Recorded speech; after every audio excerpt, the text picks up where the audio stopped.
Hello everybody! Today I have another review video for you all. Hooray! And I'm doing a double upload since it's been a while since I've posted.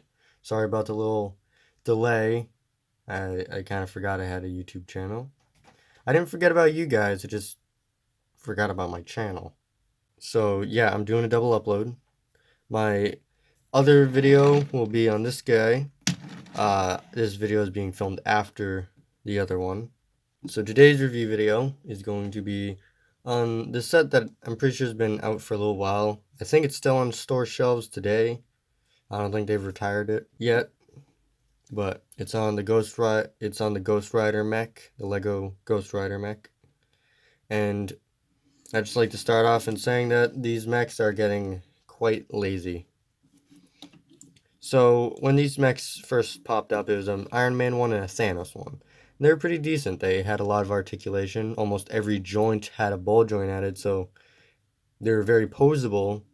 And then after those ones did very good, they made a Spider-Man one, a Thor one, and a Captain America one. And then they made some more Spider-Man ones, and then another Iron Man one.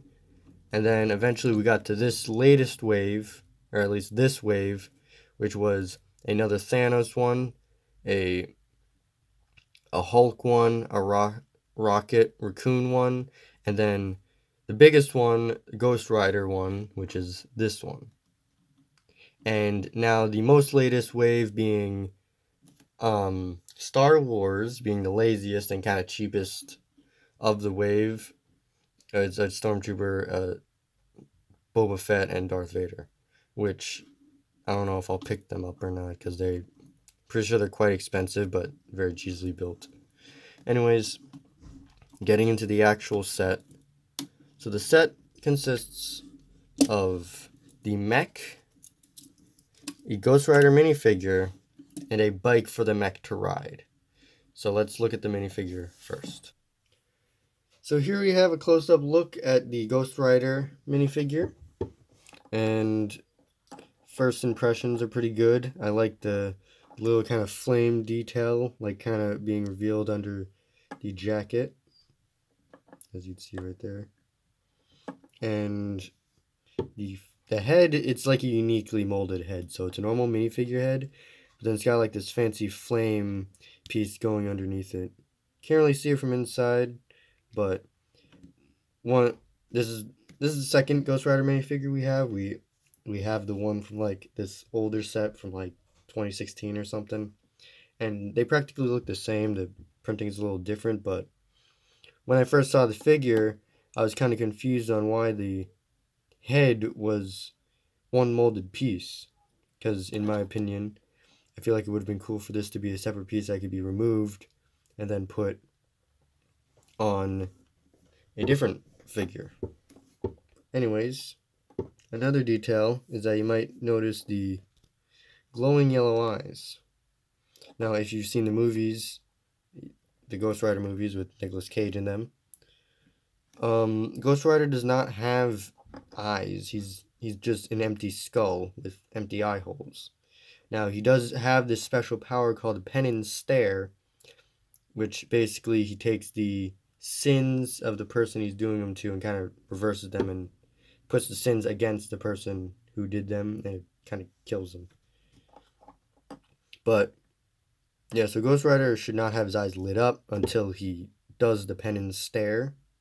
So it would have been cool if this hairpiece was removable and he had a normal empty skull head face, and then like a second face where his mouth was open and like his eyes were flaming up, like as if he was doing the Pen and Stare.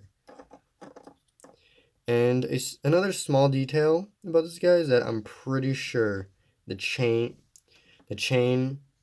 on this guy is going the wrong direction. I'm pretty sure Ghostsrider is right-handed, and when he wraps his chain around his left shoulder, kind of like throws it over his shoulder like that.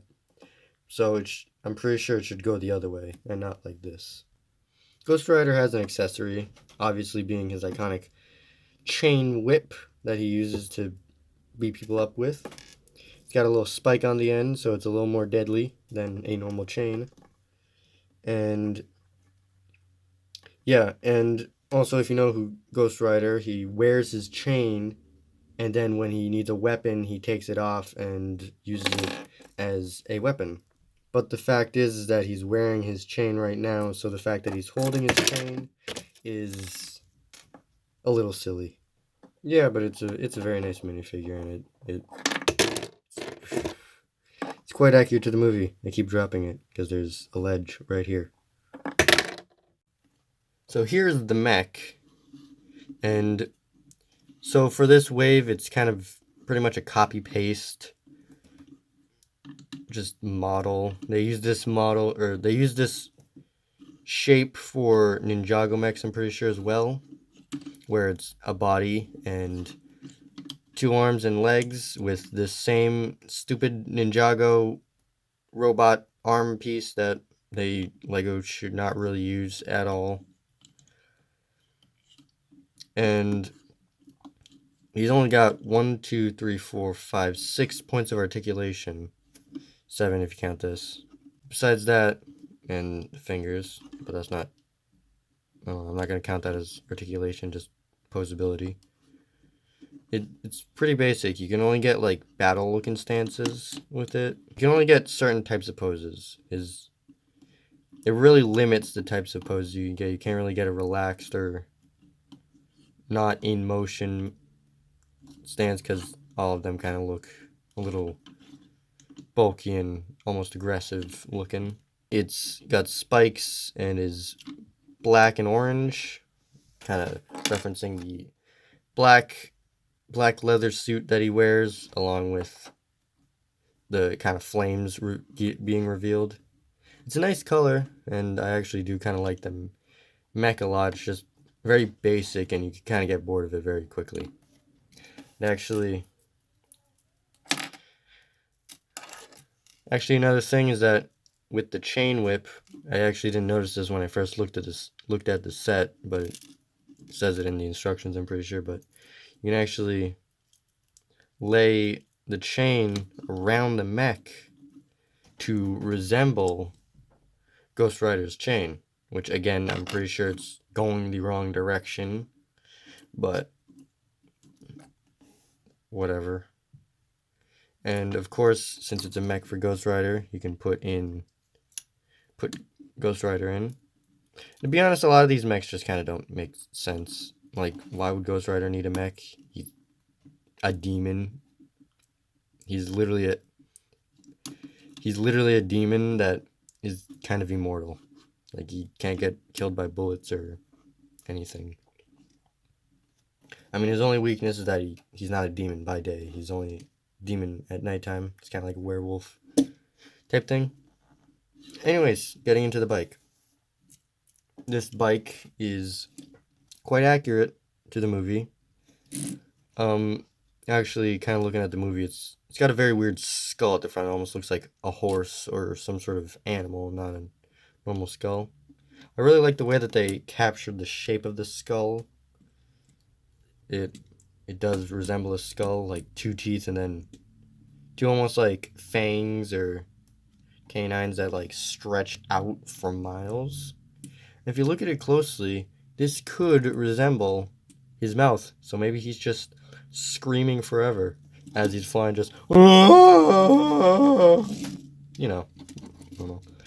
But he's got 2 wheels, and one thing that kind of bothers me is that this side of the wheel is not orange. So yeah, it's a little plain. And in the movie, Ghostwriter's bike is literally actively being engulfed in flames the entire time. Like, there's flames coming out here, flames coming out here. And then with Ghostwriter on top, yet more flames. So there's just kind of fire everywhere, and then fire from his bike. Really, the only fire in this entire set are the 4 flames on the back and the flames on his head. It's probably Lego kind of taming it down because, I mean, that's a lot of flames, and it's kind of violence and bad. Lego kind of has a policy, like, they kind of like try and stay away from like kind of stuff like demons and stuff. So the fact that they ended up doing Ghostwriter, who is a demon, is a little surprising. But they probably they probably weren't too worried about it because they also kind of have a policy against doing like religion and stuff, and Thor and Loki exist, and they're gods. It's got this thing that is kind of weird, like kind of makes it feel like a moped. It's very strange. And these flames really they wobble around. They don't stick in one place, like they flop around and stuff. It's also kind of weird when you realize that the only thing holding this wheel on is the smokestack or the smokestacks pipe things themselves. Like that's probably not very sturdy because these things are normally hollow, you know. So it makes no sense that they are like that. And these handles, they can move around, so it like they could fit inside the mech's hands. There's a clip on the bottom of the mech. It just clips right into there. With a little bit of fiddling, you can put his hands on the handlebars, but it's not really that perfect. They're not really gripping it very well. So yeah, it rolls very good. It's kind of a plain set, but it's fun for younger kids. I kind of wish it had a little more flames, but it's nice to get because you get a nice Ghostsrider figure with it and a lot of nice pieces. As a matter of fact, this set comes with this double ball joint piece, which at first glance it almost looks like a knockoff piece, but this is an actual official Lego piece. And to be honest, this piece is so incredibly underused. This is how it's used in the set. It's used to hold the legs together, but my goodness, Lego. You just keep making like the best pieces in the world and then like never use them. Like, what the heck? So I hope you've enjoyed today's video. It's kind of a shorter video. I'm gonna start making like kind of mini videos like this whenever I don't have time to film a full one. Just a smaller, simpler one that kind of gets out a message I wanted to say. But yeah, if you enjoyed, please leave a like and subscribe, and hit the notification bell, and go check out my community tab because I post there occasionally as well. And until next video, bye bye.